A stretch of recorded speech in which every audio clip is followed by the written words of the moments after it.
Okay, so in this video, we are going to connect to a Postgres database. So we want something that's more production level ready. And up until now, we've been working with an SQLite database, which is what Django gives us by default. So it's just this file here, and this is good for testing and just setting up our project, but we need something that we can actually use when our production application is finally ready. So when we deploy it to a live server, we're going to need a real database here. So what we're going to do here is inside of settings.py, this is where the database connection is made. So if you scroll down here, you're going to see databases here. So this is where we can connect all of our databases, and you actually can have multiple databases with this if you need. But this is the default database connection. So at this point, our database engine is an SQLite database. So we're going to have to modify this to Postgres in a minute. And we're going to have to actually connect this to Postgres. So at this point, it goes into base directories. And this is how it connects to that database. So we talked about this in the initial process when we first downloaded and installed Django. So we're going to modify all of this. We're going to have to add in our credentials to our database. We'll have to add in things like our password, the port number, and all this stuff. So that's what we're going to take care of right now before we make this connection. So what we need to do first is we need to download Postgres. So we're going to download it on our computer, and we're going to set up a local database. And then once we walk through this process, once we make that connection, we'll add some data. I'll show you how to migrate and build the tables. We'll then move on to a live database, and this is going to be on AWS. So I want to show you how to work with it, and then eventually how to connect to a live database. Now, you don't need AWS for this. There's a lot of different places where you can host your database. That's just one option, but that's what we're going to use for this video. So there are other options if you want to try something else. If you want to use a different database like MySQL, there's a lot of other options. You can use those too. The connection is all going to be made right here. Just the actual things that we're going to add in here are going to be a little bit different if you use something else. So when we download and set up Postgres, we're going to use something called pgadmin, which is just an interface. It's going to give us a dashboard, and we're just going to be able to actually view our data. So it's a graphical user interface. I believe that's the official term for it. We can actually see this data. So in theory, we do not need pgadmin. This can be all done from the command prompt, but I like to stick to things like that when I can use them. If the tools are there, I want to stick to that. It kind of simplifies it. So this isn't supposed to be like a full Postgres tutorial. So we won't be working with a command line. We'll actually create our database from that interface. And then we can actually see all of the tables and everything that we have in that database. Because up until now, we can only see that data by either rendering it out or going into the Django admin panel. So when we connect this database, we're going to lose all this data. So we're still going to have our SQLite database, but we're no longer going to connect to it. So we're actually going to need to re-enter this data here.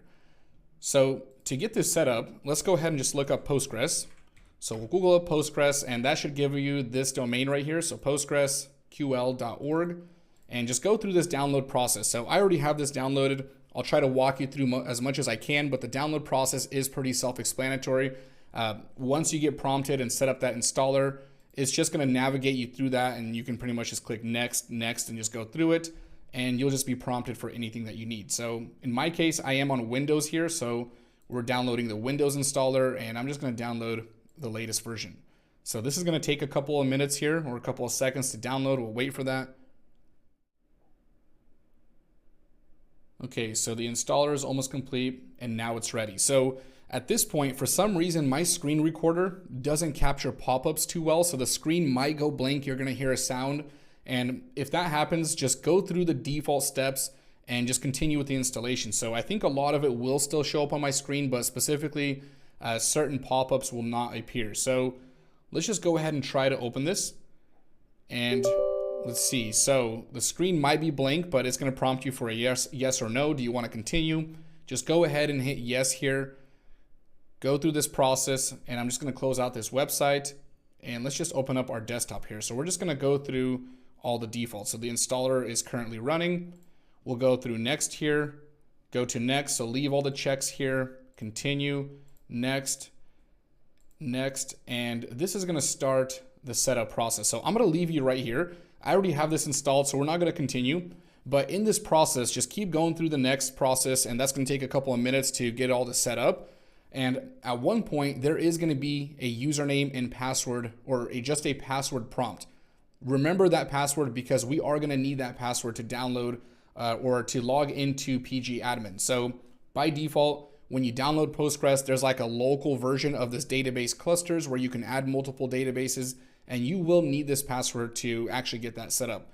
So go ahead, run through this process, and remember the password when that prompt does come up. So it's going to ask you to add it and then to confirm it. So I'm just going to go ahead and hit cancel, and we're going to move on to the next step. So you need to continue this if you don't have it, but I'm going to close this out here. So go ahead and finish up this process. And what I'm going to do next, once you have Postgres installed, go ahead and just look up pgadmin. So I also have this, but you can just go through that default installation process. So this is pgadmin. And if you look here, it's this whole interface to actually view our database and the tables. It's really cool. It's a tool that works with Postgres. So again, this is not absolutely necessary, but if you want to create the database that we're gonna, or use the same method that we're gonna use, you'll need this here. So go ahead and go to download. This will give you that installer. Go ahead and download pgadmin. Go to your machine here. In my case, I'm in Windows. I'm gonna get the latest version, and we're just gonna run through this process. So I think we need, let's see, I'm trying to remember. So I do want to walk through this. It's been a while since I've actually downloaded it because I already have it, but I think I could just go to parent directories. Let's go to Windows. So if I go back here, so I'm already in here. So I think I just need this right here. So I don't think it's current manager. So let's actually just try to run through this. I might as well upgrade pgadmin if it hasn't been upgraded. So I think it'll show everything in this process. And this is taking a few seconds here. So I'm at a minute. If anything, I'll just cut it right here or fast forward. Okay, so it looks like that installer just finished downloading. So we'll just open this up. And by the way, sometimes Postgres might force you to restart your computer. So you might have to run through that. And I don't think pgadmin will do that. So let's go ahead and run through this installation process. We'll hit accept here, continue. And we'll just go ahead and let that install. So this should take a couple of seconds here.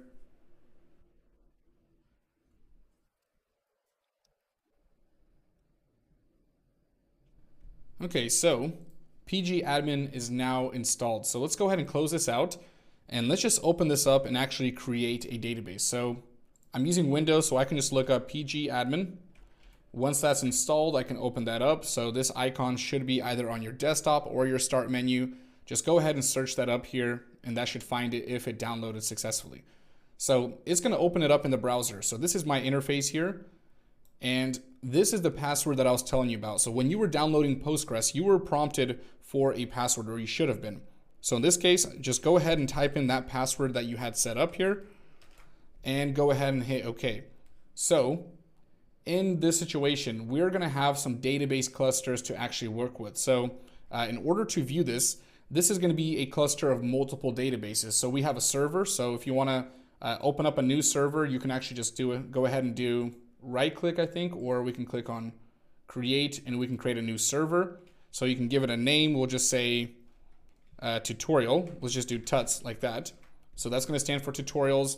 We're going to create a host here. So in this case, the default host should be localhost, and I believe the default server will have this set up for you. So the port by default, this is usually 5432. The username should be Postgres.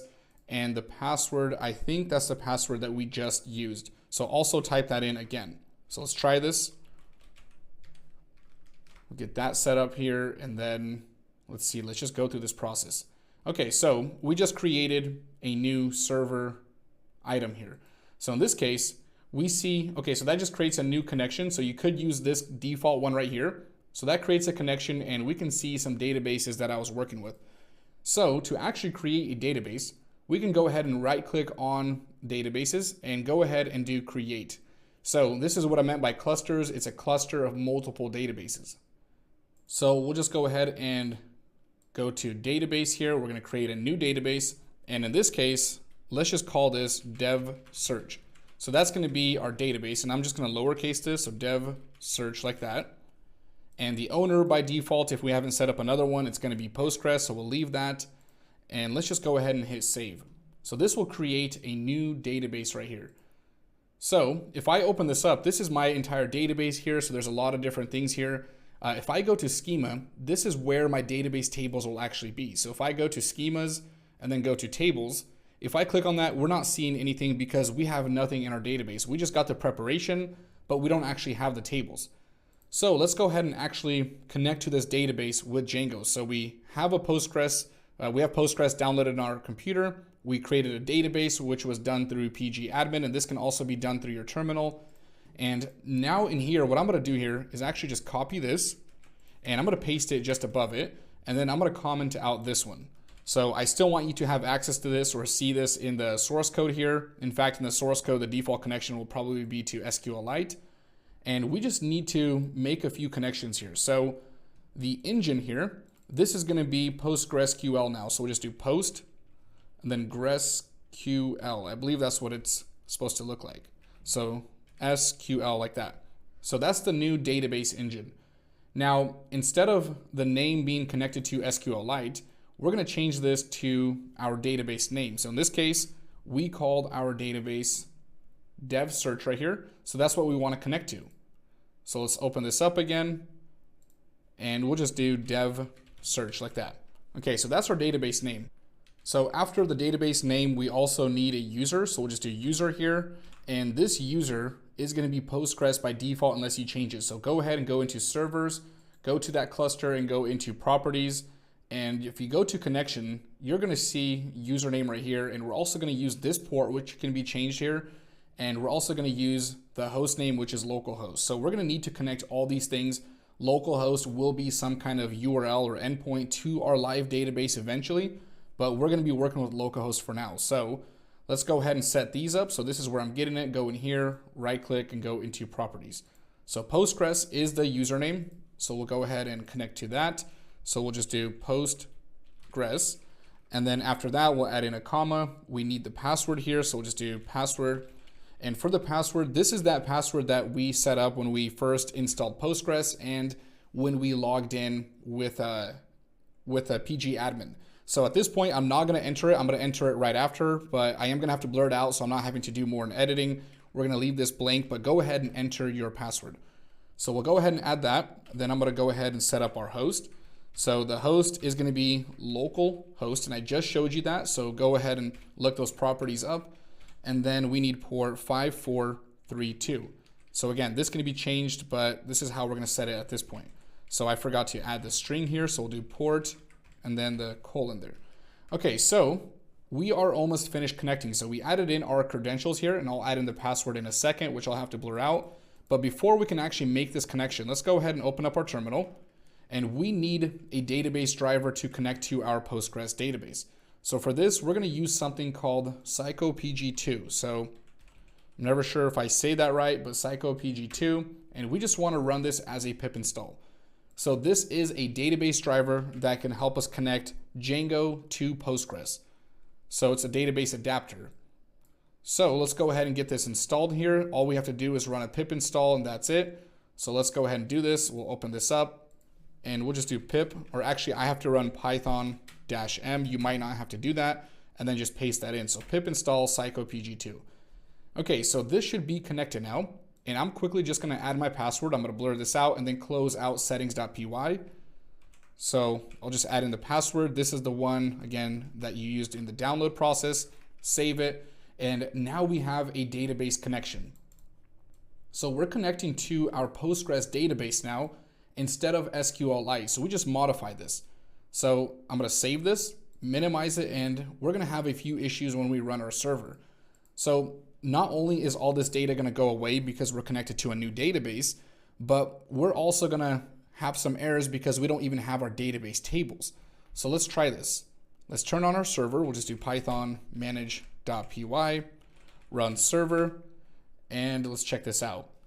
So right away, we see these unapplied migrations. Remember, we had like 18 unapplied migrations in the beginning. Well, we have a new database and we also added in different migrations for projects here. So remember, we have all these migrations for users and so on. So we need to actually apply these migrations.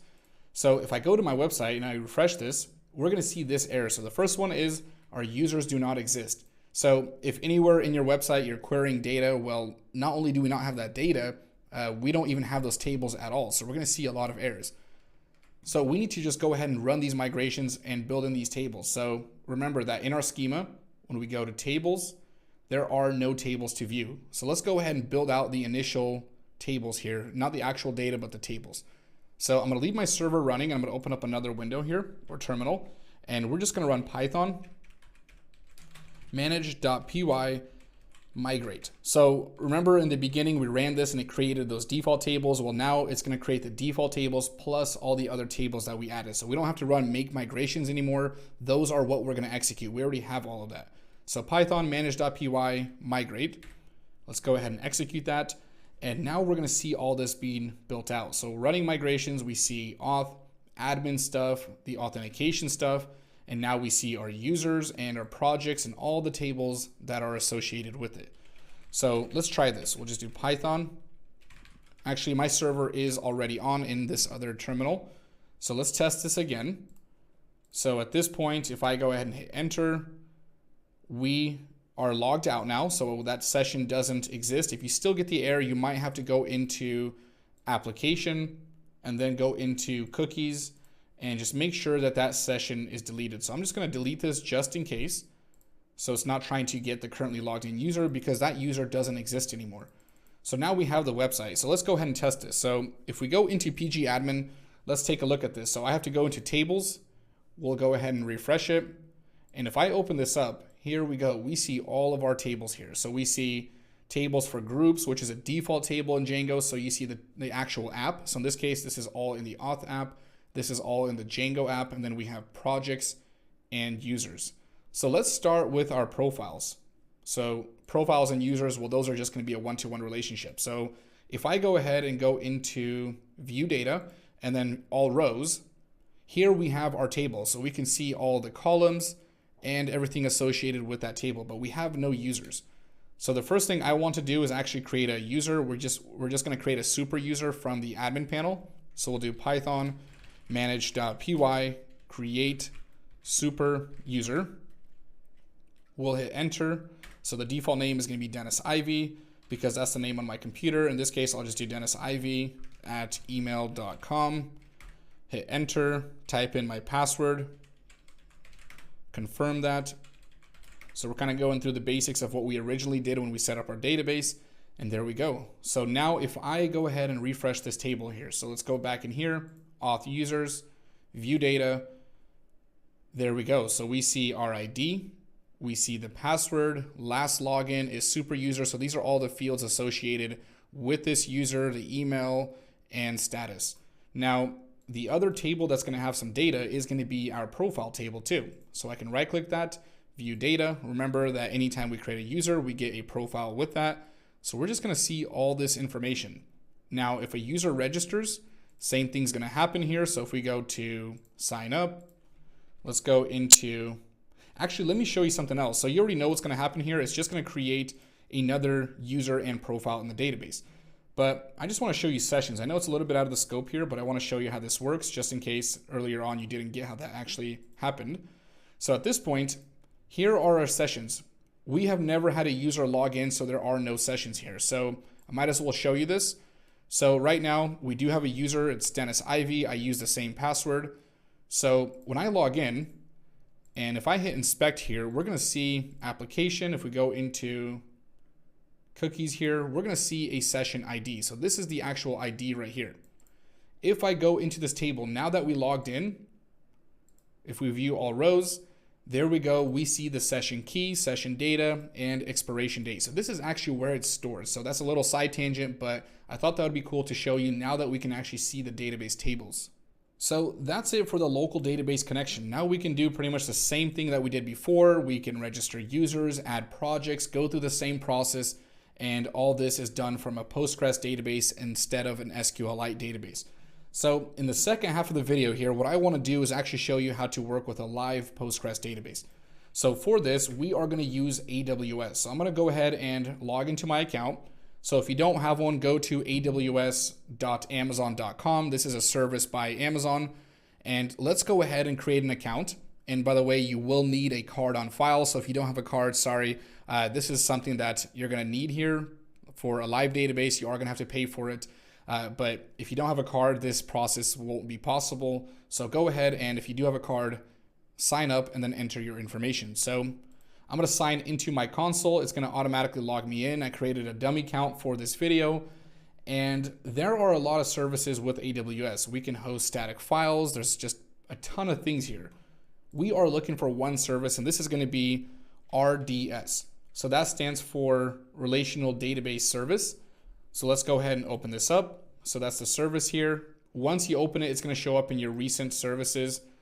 So if we go to AWS again, okay, so this is RDS, but if you open up AWS again after that search, it should appear right here in your recent services. So right here, recently visited, you can see RDS right there. All services, you can also find that somewhere down here, so RDS.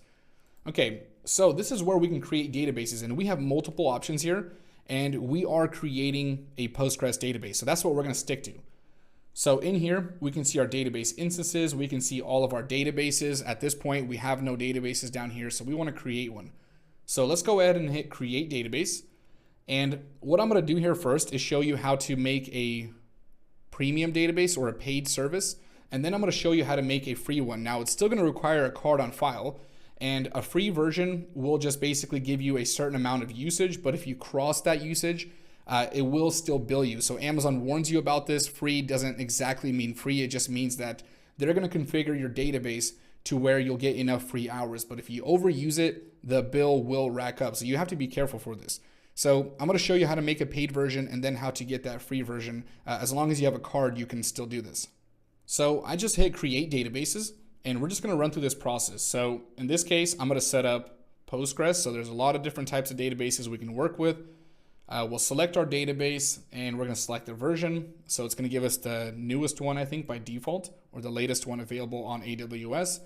And here we go. So we can have a free tier, we can have a dev test version, and a production. So right now, if I select Postgres and I scroll down to the bottom, don't get freaked out here, but the bill is gonna be really high.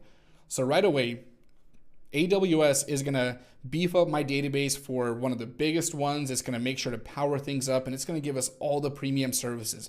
Now, we are not gonna need this much. Most applications that I use, I'm paying between $15 to $30 for my databases, and I have tens of thousands of users on some of these applications, and it runs just fine. So don't get freaked out by this ridiculous number here. So this is for a powered up database. So that's because we chose this one right here. We chose production. If I do dev test, I think it's gonna scale it down. So it scales my services down all the way to $118 and so on. So I wanna show you how to do this by yourself here instead of using these little shortcuts here. So we're gonna click on production. So I want you to see what's actually happening. So in this case, we have a database identifier. We're gonna leave that by default as database-1 or whatever your account is telling you to leave it as. For the username, I'm gonna use my username. So we'll just do Dennis Ivy. So add in your username and make sure you remember that. For the password, I am gonna create a password. So remember in settings.py where I added in that password and in pgadmin where we logged in, we're gonna use the password now to log in that's associated with this AWS account. So I'm gonna enter my password, so it's gonna hide it so I don't need to blur anything out. Confirm that, and this is how we're gonna log in. This is one of the options. So I think I did that wrong, so let's try that one more time. And there we go. So we confirm our password, and let's go ahead and scroll down here. So database instances classes. So by default, it's going to give me the biggest type of database. So it's standard, and it gives me DB large. So there's different sizes you can get, and if you get a small one, you can actually improve it. So it doesn't mean that once you get the smallest one and you need to scale, AWS will let you scale with it. So for now, go to burstable classes and then go into DB T3 micro. So this is going to give you the smallest database, and let's see, I'm not sure what that does. Okay, so we're just going to leave that alone. So immediately, once we set the burstable size to DB micro 3, look at the price. So it was at 800 in this premium version, and now that knocks it down to 651. So that's just the database size. Now, there's a bunch of other services that are coming with this that are making that bill high. So let's go into storage here and provisioned IOPS here. So if you look at the price breakdown, it tells you what's costing the most. So the DB instance here, we chose that small one. That's only $13 a month. Storage, now that's charging us $25. And then multiple instances is charging us $13.14. And then provisioned IOPS is $600. So this is like, I guess to summarize it, it's like your database speed and the connection type. And again, you're not going to need that much in most cases. So I'm going to do general purpose IOPS. So provisioned by default allocates 100 gigabytes of storage and sets the provisioned IOPS to 3000. So we're going to change this to general purpose, and we're going to set that to the minimum amount, and let's set this to 21. So let's bring that down, and now let's look at the price. So now provisioned IOPS is completely gone, so we took that out, and our price is all the way down to $30 a month. So that's the estimate. So it doesn't, or the estimated price. It doesn't mean that this is what you'll get charged. You can actually get charged less than this or more than this, but it's saying that if you stay within these boundaries, that's going to be your projected bill here. Now, they are going to warn you if you start exceeding these numbers here. So don't worry, you should get emails, or you will get emails once you're starting to exceed what your statuses are, or what your configuration is. So if you're crossing the free tier, they'll usually warn you, or they will warn you before. So the multi instances here. So let's see, we have multi-AZ standby instances. So these are like backup databases here. We're not going to work with these. These aren't backups, but it basically creates like different instances in different regions, I believe. That's the setup here. So we're going to turn that off. We're not going to need that. So I'm trying to show you how to create the cheapest version. And that brings us all the way down to $15 a month. So we'll scroll back up here. So we turn that off here. Connectivity, we're going to leave this right here, subnet. Okay, so we have most of our configuration complete. And if you want to access your database, make sure that this is set to yes. So if this is left to no, and we can update this later, but if this is set to no, then you can only access this database from AWS. Well, we're going to need to connect to this from our Django application, from PG admin.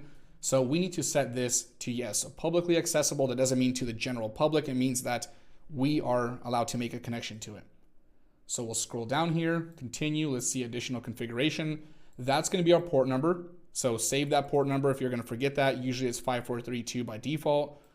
And for the authentication, you could set up something called an IAM user. That's another service. We're just going to leave our password authentication. So that means that this username and password that we set up here is going to be what we use to log in. So to actually get authenticated to enter our database. So let's see additional configuration, database name here.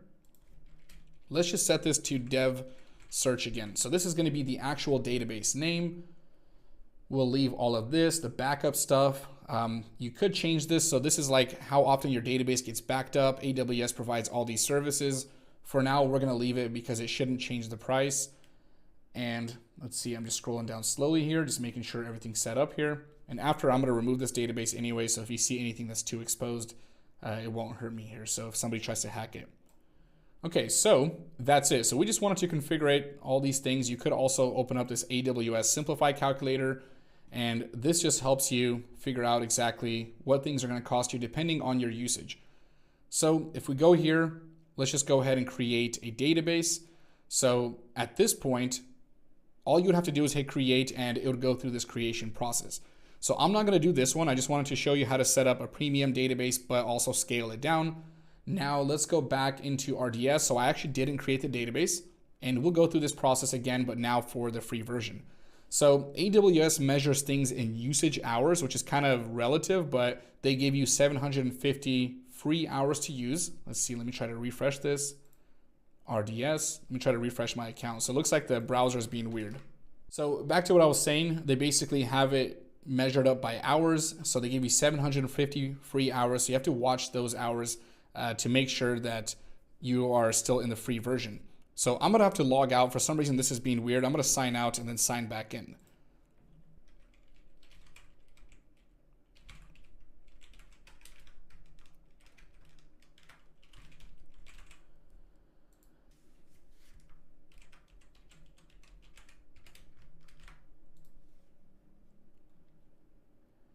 Okay, so for some reason, AWS needed me to log back in. I think because I was going back and forth too much, it may just kind of freaked out and just blocked me. So let's go back to RDS and let's continue.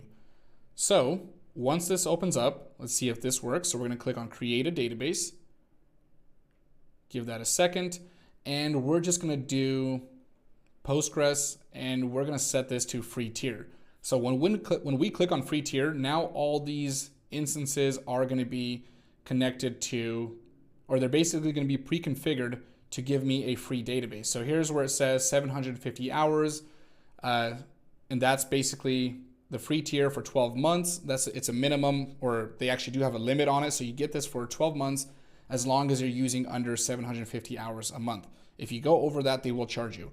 So now I'm gonna have to reconfigure my database again. So we have the database instance, we're gonna leave that. The username, I'm gonna set this to Dennis Ivy, set that to your username, and I'm gonna have to re-enter my password here. So I guess I shouldn't have done this my first time because I didn't realize I was gonna stick to the free one here. Let's go ahead and configure this. And I'm going slow through this, so sorry if it's a little drag, but I just wanna make sure most of the aspects are covered. So this can be confusing to some people. So it sets you to the smallest database, the burstable instance here. That's already pre-configured. It won't even let me select those if we select a free tier, general purpose IOPS, and everything else looks good. So we want to also set the database name and make it publicly accessible. So we'll set that. 5432 is a port name, password authentication, database name is going to be dev search. Okay, so we just went back through the same process. We're going to leave this alone here, and let's go ahead and create this. So we'll just do create database. Now this is going to take upwards of 10 to 20 minutes sometimes to create it. So it creates the database, but then it's telling us that we're going to be getting things ready. So it's creating it. So I'm just going to pause it and then come back when this is ready. Okay, so our database is now connected. We see the status is available. So if you see this and if you got that alert box, that means your database is ready to go. So the next time you log into your AWS console, go to services and go to RDS here, or just look up RDS, and that's going to take you to this dashboard, and we can open up databases. So at this point, we have one database, and here is where we can edit and modify our database. We can see the summary of everything, and we're going to use some of the information provided here to actually connect to it with Django and in pgadmin. So this endpoint here, once we set up a new cluster here or a new server in pgadmin, this is going to be what replaces this connection. So right now it's localhost. We are actually going to point to that URL and then connect to the proper port here, which is still 5432. And then the username is going to be whatever we set up when we created the database. So that was Dennis Ivy in my case. So we just did that on creation. And let's go ahead and move down here. So down here in the security rules, this is what's going to set up who can actually connect to our database. So different IP addresses and so on. So we have outbound and inbound methods. So to connect to these, we're just going to set up a connection to where basically anybody can connect to it. So we're not going to specify a specific IP. So if you see all zeros here and down here, that means you are good to go. Now, depending on how things are set up, I don't know exactly when AWS changes this, you might need to modify it. So if you don't see all zeros, or unless you know exactly how to connect to it, which in this case, you wouldn't be watching this tutorial, but if this is not all zeros, just go ahead and go in here and click on the security group, go down here, and I'm actually going to try to replicate what you might see here. So we'll go into edit inbound rules, and we're just going to delete the default rule. So in this case, go ahead and delete whatever is already there, add a new rule, and then go into allow all. So we're just going to set this to allow all here. So let's see, allow or all traffic here. And then we are going to set this to anywhere IPv4. So don't do 6. For some reason that gave me an issue. I don't really know the difference, but when I was testing this, that's what it set it to. So that means basically allow anything. So all zeros, and then save that rule.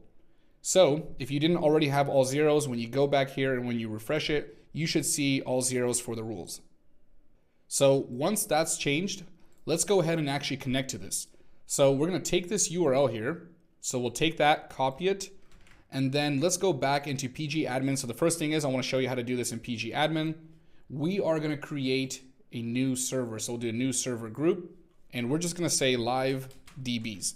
So let's say we want to create an entire new server group for all live databases. So I just want to walk you through all or the entire process. Then we want to create a new server. So in this case, we'll just say tuts like that. So tutorials, that's in the server group of live DBs. And let's go to the connection. So for the host name and address here, let's just go ahead and paste in that URL here. So inside of the connectivity and security, go ahead and add that. If you have a different port name, go ahead and enter that. So in this case, my port name should already be set to that. So 5432. The maintenance database. So technically you actually created multiple databases. It's like a cluster of databases, and we're going to leave Postgres as that maintenance database, but now we want to connect to the actual cluster of databases. So we're going to set that new username. That's what we created. And then that password that you added when you created the database on AWS. So we're going to add that, and let's hit save. So this should connect to AWS. So now we see live DBs. So we have all of our local databases and then our live DBs. So this is what I meant by clusters. So you have a default database, and then when we were creating this, we called our database dev search. So that's the one in here, and we're going to connect to this one. So it's a cluster of databases, which is usually 3 on first creation. So let's close out these tables here. I just want to close out the defaults, and let's go ahead and open up dev search. So again, if you go to schemas and if you go to tables, we don't have any tables. So we created a database, but there's nothing in here at this point.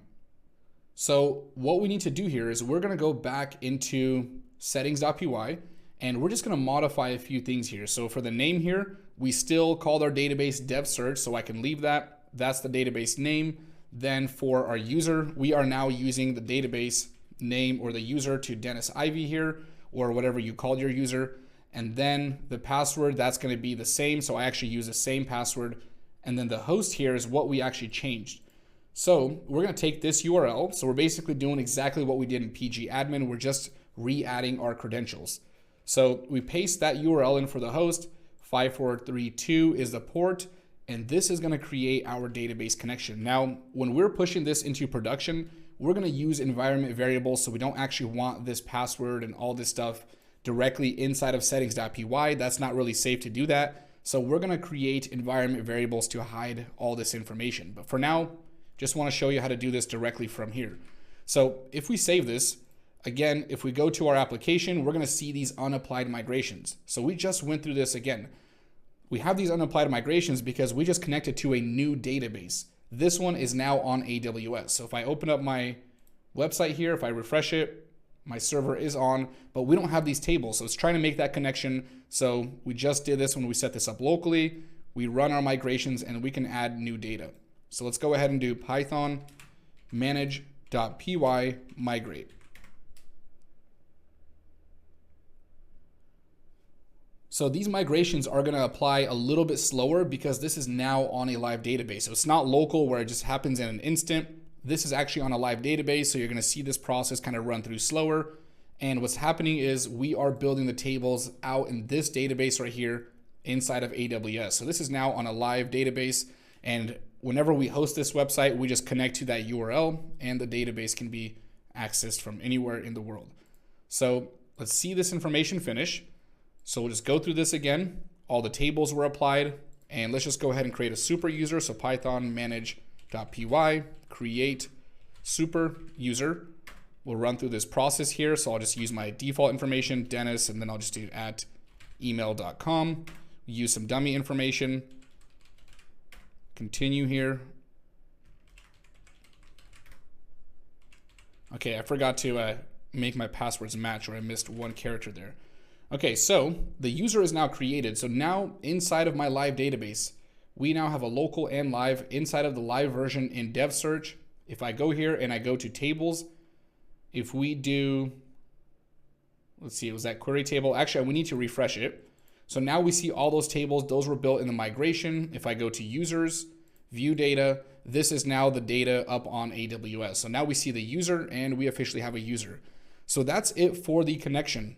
So from now on, once I actually push this, we are still going to stick to the data from the SQLite database. I'm going to leave this part up to you. So we're just going to connect our static files to AWS S3 buckets. So we're still going to use AWS, and then we're going to finally deploy this application.